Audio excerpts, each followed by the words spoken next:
Benvenuti nella sezione Dashboard. Iniziamo il nostro viaggio raccontando quali strumenti sono disponibili per la visualizzazione, analisi e comprensione dei dati acquisiti.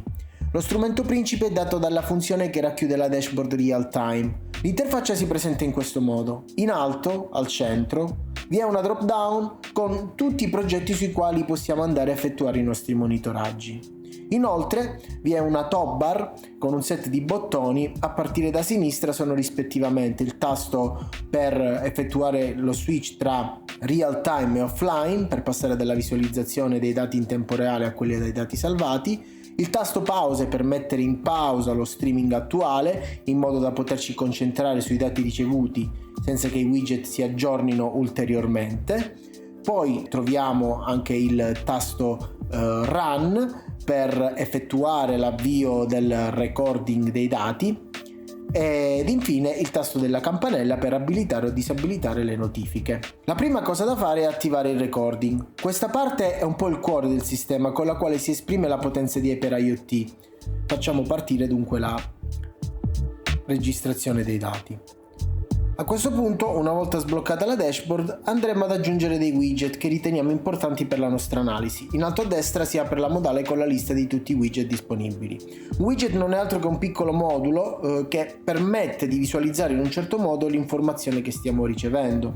Sulla sinistra vi è una sidebar dove si può effettuare il filtro dei widget attualmente disponibili. A questo punto andremo ad aggiungere in pagina i widget più rappresentativi, quindi il Real Time Sensor Value. Poi aggiungeremo anche il Real Time Line Chart che mostra quindi delle spline con l'andamento dei dati, e poi aggiungeremo anche un widget a scopo di debug che è il Real Time Event Log List. A questo punto possiamo modificare il posizionamento come più ci piace e dovremo ora solo andare a configurare tramite il clic sulla rotellina di ogni singolo widget. Nella configurazione il sistema ci chiederà banalmente di selezionare qual è il pacchetto che si vuole visualizzare e quale informazione contenuta nel pacchetto vogliamo visualizzare, in questo caso humidity e temperature. Inoltre, la temperatura essendo definita in gradi Celsius, il sistema ci dà anche la possibilità di effettuare delle conversioni al volo tra quelle disponibili o addirittura stabilire le cifre decimali. Andiamo avanti nella configurazione, andiamo a configurare il Real Time Sensor Value. Qui visualizzeremo solo la temperatura ma nel formato gradi Kelvin, così vedremo la conversione. Nel Real Time Line Chart vediamo i dati fluire rispetto alla temperatura e umidità e nel Sensor Value i gradi Kelvin. È stato configurato anche un evento che riporta una notifica se la temperatura supera i 60 gradi, eccolo qui, è arrivato, e dovrebbe arrivare anche una mail visto che l'evento prevede appunto come notifica l'invio mail.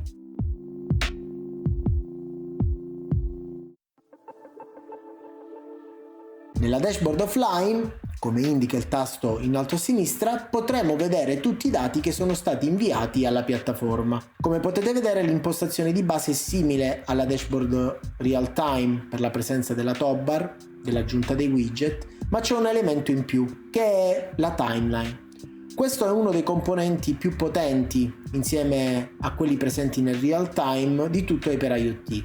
Questa timeline permette di navigare i dati inviati precedentemente alla piattaforma su granularità differenti, potendo andare da una visuale mensile fino alla visuale dei secondi. Andiamo come primo step a configurare i widget da visualizzare. Andiamo a configurare il singolo widget, in questo caso questo è l'algorithm data table, che significa sostanzialmente il widget che mostra l'output delle statistiche. Qui noi precedentemente abbiamo definito una statistica che va a fare la media della temperatura, applichiamo, e una caratteristica è già questa, cioè quella di vedere subito l'output indipendentemente dalla selezione del tempo, perché la statistica è puntuale ed è globale. A questo punto vado a configurare invece la data table per vedere i dati. In questo caso sono le due informazioni inviate, quindi temperatura e umidità. La tabella dei dati e degli eventi è vuota perché questi due widget si aspettano una selezione temporale che deve avvenire sulla timeline. Per la selezione temporale esiste una una barra grigia al di sotto della timeline che è possibile selezionare per appunto identificare il periodo di tempo dal quale si vuole estrarre il dato. Rilasciando il mouse viene effettuata una query su tutto il sottosistema Big Data e vengono estratte le informazioni per quel range esaminato. Il primo tema che vorrei affrontare è la navigazione della timeline. La visualizzazione di default parte con una granularità mensile per l'anno in corso. Un'altra caratteristica importante è che in ogni visualizzazione di dettaglio della timeline c'è una differenza tra cubi grigi e cubi colorati con il blu. Dove c'è il blu ci sono dei dati, quindi la piattaforma già vi sta indicando dove andare a guardare eventualmente, perché lì c'è una presenza di dati. Un altro aspetto molto importante è la navigazione a granularità differenti. Se io clicco sul cubo relativo a marzo, cliccando su questo avrei accesso a un livello di granularità maggiore, scenderei nei giorni. Qui stiamo vedendo tutto il mese di marzo, dall'1 al 31. Facendo lo stesso sul giorno andrei sulle ore. E innanzitutto durante la navigazione io già posso rendermi conto di in quale fascia giornaliera o addirittura oraria ho dei dati che mi interessano. Quindi cliccando sul giorno andremo sulle ore. Come potete vedere qui abbiamo inviato i dati tra le 2 e le 3 del pomeriggio. Cliccando sulle ore andrei ai minuti. Il momento in cui abbiamo acceso il dispositivo e abbiamo inviato i dati sono i momenti proprio in cui vedete i cubi colorati. Siamo a livello di minuti, potrei andare all'ultimo livello che è quello dei secondi. Questo perché? Perché Hyper IoT nasce come una piattaforma general purpose, quindi fondamentalmente noi non abbiamo contezza del dominio specifico che si andrà ad analizzare, ma dobbiamo dare comunque la possibilità di andare a prendere quei dati dove l'utente avrà bisogno. Questa è la timeline ed è secondo noi uno strumento molto utile perché fa navigare dall'alto le possibili aggregazioni che l'utente è chiamato a fare. Per gestire le aree dovremo accedere alla sezione di dettaglio del progetto dalla Tree View Areas.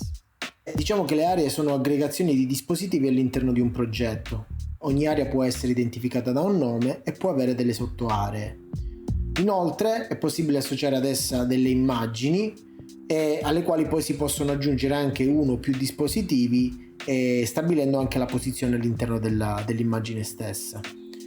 Cliccando al suo interno io avrò la possibilità di andare a vedere i dettagli, stabilire se ci sono delle sottoaree o andare su map, potendo caricare l'immagine di una mappa che qui abbiamo già caricato, che è questa, potendo anche aggiungere dei device o delle sottoaree. All'immagine abbiamo anche aggiunto i nostri device che sono anche collocabili in posizioni differenti per dare un'idea, diciamo, di come è organizzata la nostra rete. Il concetto di area torna molto utile all'interno di ambienti in cui ci sono più device.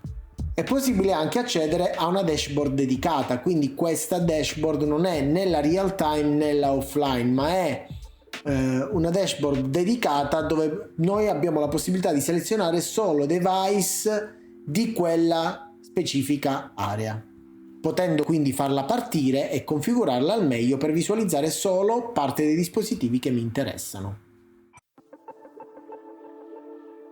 Per creare un nuovo progetto, posizionarsi nella pagina relativa alla lista dei progetti su Hyper IoT e cliccare sul tasto in alto a destra Add New Project. Si aprirà un nuovo wizard con una serie di step che richiederanno informazioni differenti. Immaginiamo di avere un dispositivo per il monitoraggio della temperatura e dell'umidità all'interno di un ambiente. Nel secondo step ci chiederà le sorgenti, come detto in precedenza. Noi sceglieremo device, ma potremmo anche avere una sorgente di tipo applicazione. Cambierebbero semplicemente i dati richiesti dalla forma. Inseriamo il nome e le password, che sono la password e la conferma, che sono le uniche informazioni obbligatorie in questo step.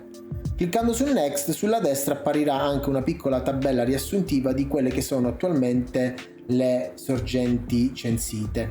Cliccando ulteriormente su Next andremo su Packets, ovvero per ogni sorgente definita andremo a definire l'informazione inviata. Quindi diamo un nome generico e selezioniamo un piano. La scelta del piano è fondamentale perché va a effettuare una identificazione precisa di quella che sarà la struttura big data che poi accoglierà i dati, quindi in base al piano ci saranno delle ottimizzazioni differenti. Poi abbiamo il tipo del messaggio, input, output o entrambi, ed il formato. Queste sono un po' le informazioni più tecniche, come anche la serializzazione e il nome del campo in cui si invia il timestamp. Salvato il pacchetto andiamo a dettagliare l'informazione contenuta nei fields, quindi andiamo ad aggiungere esattamente cosa contiene l'informazione inviata. Come sappiamo avrà un campo temperatura di tipo double e stabiliremo anche l'unità di misura ed anche un campo humidity per la quale non specificheremo niente. La piattaforma ci chiede cosa fare, se andare avanti oppure no, perché saremmo già pronti effettivamente per mostrare la dashboard. In realtà noi scendiamo di andare avanti e scegliamo di aggiungere degli enrichments. Gli enrichments, come abbiamo detto, sono delle aggiunte informative sui campi inviati dalla sorgente. Abbiamo differenti regole o tipologie di enrichment. Noi sceglieremo quella relativa ai tag, cioè immaginiamo di voler taggare i dati che arrivano come hot se la temperatura è maggiore di una certa quantità. Questo ci permetterebbe poi di poter andare ad effettuare statistiche non su tutti i dati ma solo su una parte, ad esempio su tutti i dati taggati come hot. Quindi andiamo a stabilire il nome della regola dell'enrichment, chiamiamo add tag hot, selezioniamo il rule type tags. La piattaforma mi chiede quale tag associare tra quelli disponibili, quindi il tag hot che abbiamo precedentemente creato, e andiamo adesso a stabilire la regola, quindi se la temperatura è maggiore di 60 gradi. E da questo punto possiamo andare sul next, sulla parte di statistiche. Selezioniamo il tipo di algoritmo, diamo un nome alla mia statistica, quindi chiameremo media temperatura. Andiamo a selezionare uno scheduling, quindi ogni giorno alle 10, e andiamo a definire qual è il campo di input da associare alla media, quindi su quale campo vogliamo fare la statistica. Clicchiamo su save e abbiamo fatto. Infine gli eventi, che sono, come abbiamo detto in precedenza, dei meccanismi di notifica o di controazione rispetto a delle condizioni sui dati. Immaginiamo quindi di voler ricevere una mail non appena la temperatura supera una certa soglia, quindi chiameremo l'evento allarme temperatura. Selezioniamo un tag che viene mostrato nella dashboard real time quando l'evento si verifica, quindi abbiamo anche una notifica visuale se siamo sulla dashboard. E a questo punto andiamo a specificare anche qui la regola come fatto precedentemente, quindi temperature greater than 90 gradi. Andiamo a stabilire il destinatario della mail, l'oggetto allarme temperatura e il testo della mail. Potenziale incendio rilevato. A questo punto salviamo e non ci rimane altro che poi andare sulla dashboard e far partire il recording.